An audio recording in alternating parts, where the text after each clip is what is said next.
Amados irmãos e irmãs, celebrando este domingo da alegria, na proximidade da festa pascal, nós nos deparamos com a proclamação do Evangelho escrito por João, quando Nicodemos vai visitar nosso Senhor Jesus Cristo. Acredito que eu e vocês conhecemos muito bem essa passagem, não é? E é preciso, talvez, nós nos contextualizarmos a respeito desta visita de Nicodemos. Ainda no domingo passado, quando celebrávamos o terceiro domingo da Quaresma, aonde é que Jesus estava mesmo? Vocês se lembram? Na cidade de Jerusalém, né? E dentro da cidade de Jerusalém, onde mais Jesus estava? No templo, na casa do Senhor. Jesus fica muito bravo, não é? Porque de repente ele se depara com um comércio que se instalou ali no templo de Jerusalém, e aí ele faz um chicote e dá no lombo das pessoas, dos cambistas, dos comerciantes e vendedores de bois, ovelhas e etc., né? De pombas que estavam ali no templo de Jerusalém, não é? Então a intenção do Senhor era purificar ou repurificar o local que foi santificado por Deus. É claro que nós somos chamados a lembrar do nosso corpo, que também é templo vivo do Espírito Santo. Portanto, o nosso corpo e cada um de nós somos e fomos santificados por Deus, e neste tempo de penitência, neste tempo de conversão, nós somos também chamados a nos autopurificar, né? Neste caminho de conversão, está certo?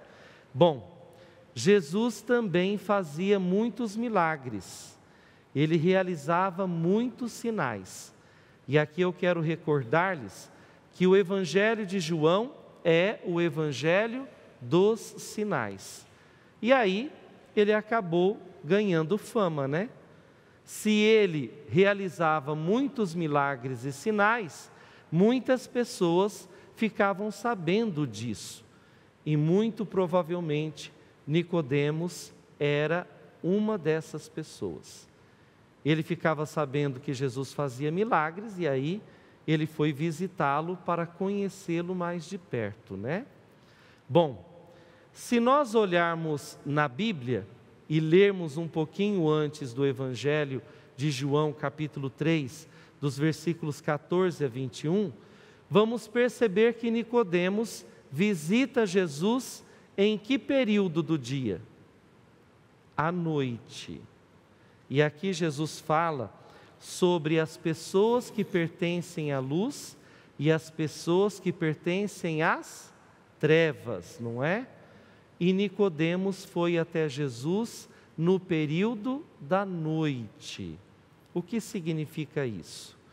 Significa que, apesar de Nicodemos ter procurado Jesus, ter visitado Jesus para conhecê-lo mais de perto, ainda ele não havia se convertido completamente.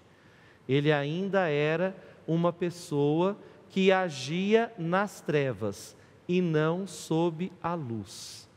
É importante nós frisarmos isso. Sabem por quê? Porque Nicodemos, quando se encontra com Jesus, ele o chama de mestre, rabi, mestre. Mas acreditar que Jesus é pura e simplesmente mestre é muito pouco para o que de fato ele é. Jesus Cristo se apresenta a Nicodemos não como um mero mestre, mas principalmente como o Salvador da humanidade, ou seja, o verdadeiro Filho de Deus, o Messias, que devia vir ao mundo para espalhar salvação para toda a humanidade. Então não é meramente mestre. Se nós olharmos para a nossa realidade, para a nossa sociedade, nós devemos nos questionar: será que uma boa parte das pessoas também não acorrem a Jesus da mesma forma que Nicodemos?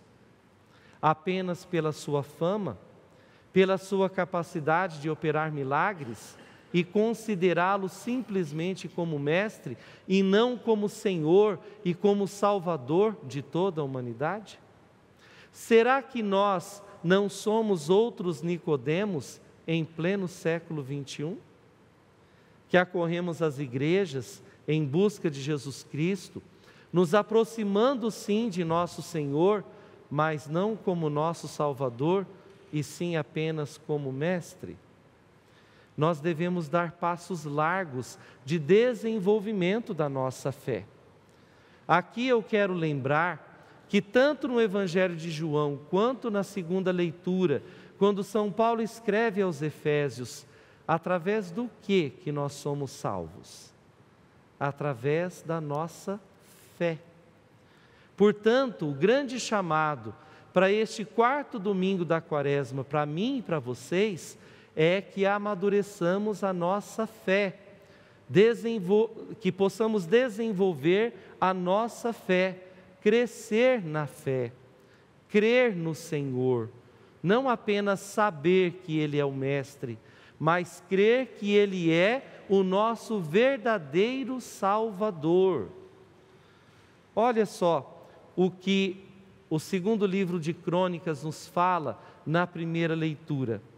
Qual era a ação do povo quando o povo de Deus estava assim como que invadido, escravizado pelo povo da Babilônia e depois pela Pérsia?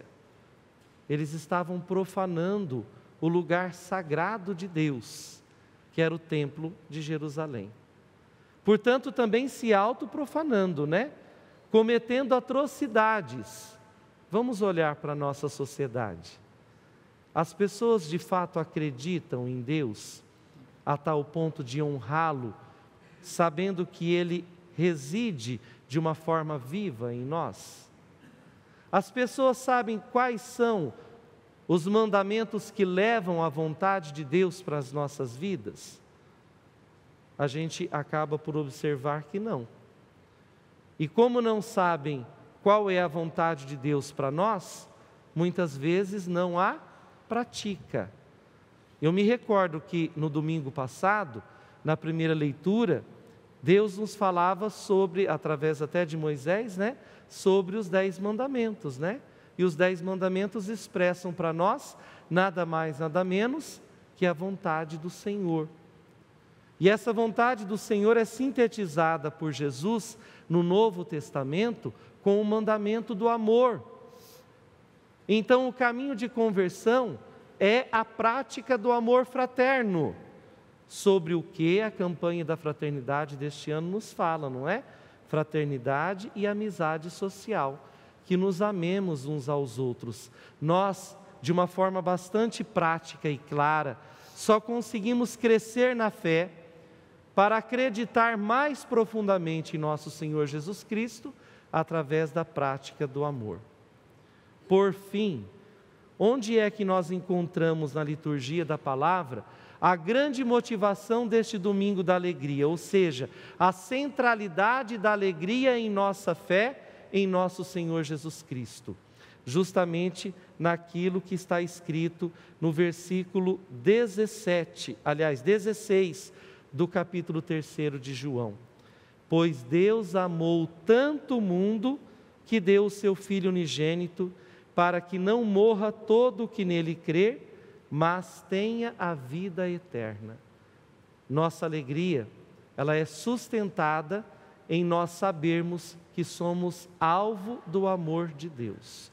Deus nos ama de tal forma que nos envia o seu Filho único, unigênito, para morrer por nós, para nos salvar e ainda mais, nos fazer participar de sua vida divina, nos transformando também seus filhos e filhas, portanto, irmãos e irmãs de nosso Senhor e Salvador Jesus Cristo.